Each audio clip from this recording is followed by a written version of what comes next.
Welcome, ladies and gentlemen. So what I'd like to do is show you how to evaluate for the 6 trigonometric functions when given two angles. And our two angles are theta equals pi over 6, as well as theta equals negative 5 pi over 6. So the first thing we need to do is go ahead and take a look at or how do we evaluate for these angles using the unit circle. So basically the first thing that I'm going to do is I need to identify, well, where do these angles, intersect at the unit circle? So basically what I can do here is, since this is, you can see that my denominator is 6, we know that whenever we're graphing angles, we always have our initial angle here, and then halfway around the circle is going to be pi. So therefore, between 0 and pi, I'm going to break that up into 6. So it's going to look something like this. OK.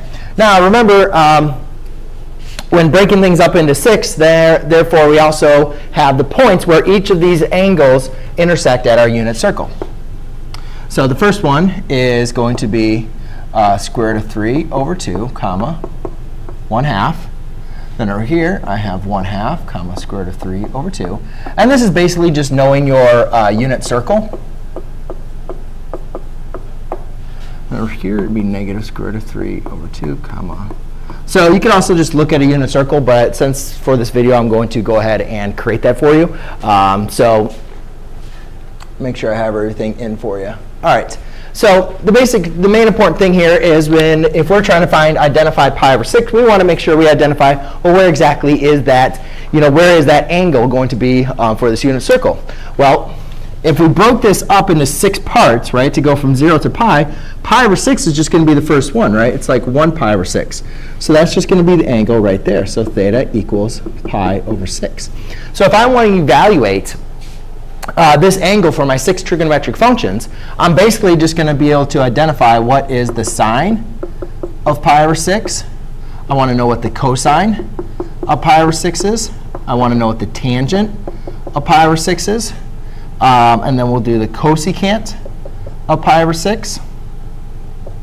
We'll do the secant of pi over 6 and the cotangent of pi over 6. OK, so the easiest ones here to do are going to be sine and cosine. And the reason why they're the easiest is because, remember, the sine represents the y-coordinate of the point on the unit circle.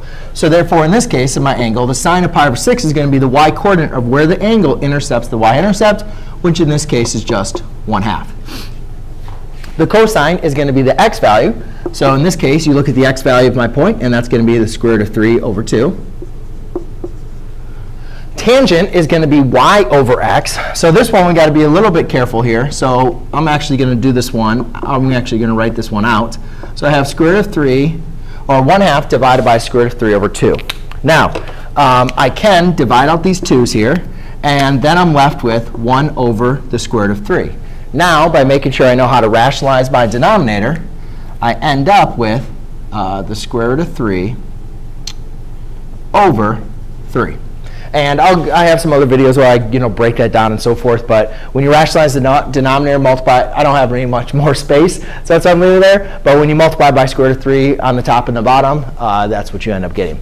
So the cosecant is what we call is the reciprocal of our sine. So therefore, when we look at this, it's just going to be 1 over y.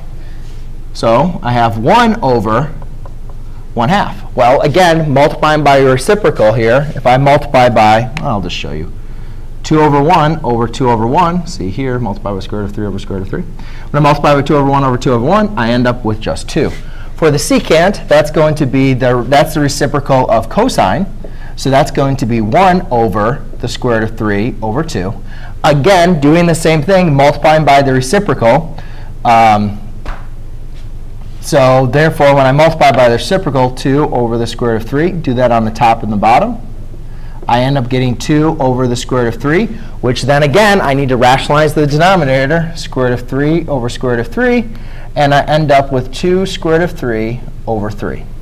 And then the cotangent, which is the last one, where tangent is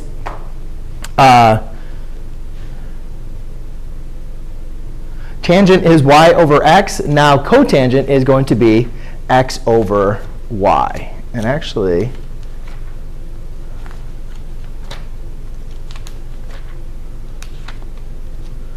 tangent is y over x. OK, I had those. I remembered it correctly, x over y. So therefore, we're going to have the square root of 3 over 2 divided by 1/2. Well, in this case here, we can just divide out the 1/2, or the 2's.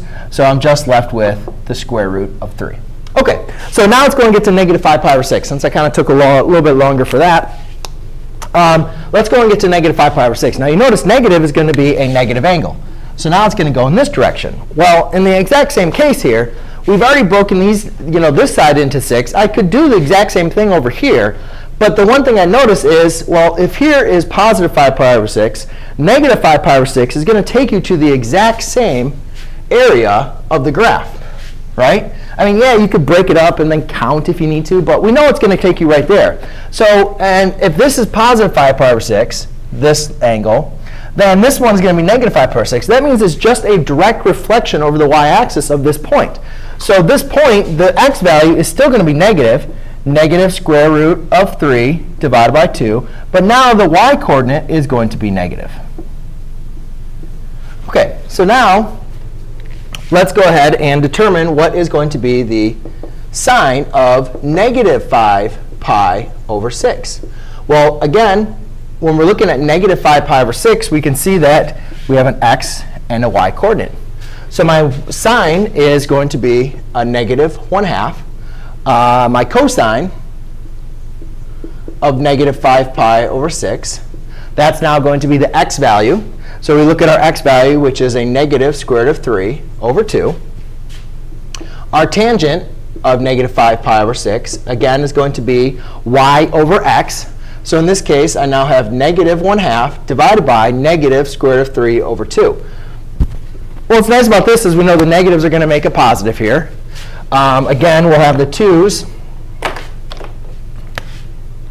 Actually, it's the exact same thing as this, except these are both negative, but they'll turn to positive. So you notice these two are actually exactly the same, except this is positive, these are negative. So therefore, I can just write out the answer. I know it's going to be a positive square root of 3 over 3.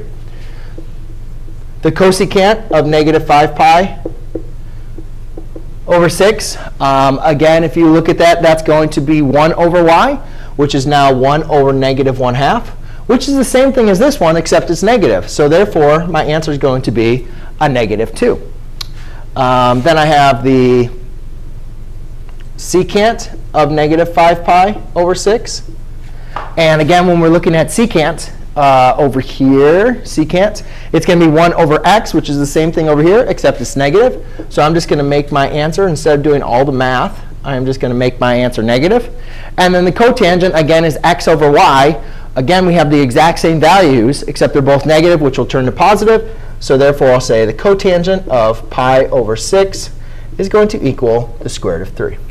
So there you go, ladies and gentlemen. That is how you evaluate for two angles in terms of with a denominator of 6 for all 6 trigonometric functions. Thanks.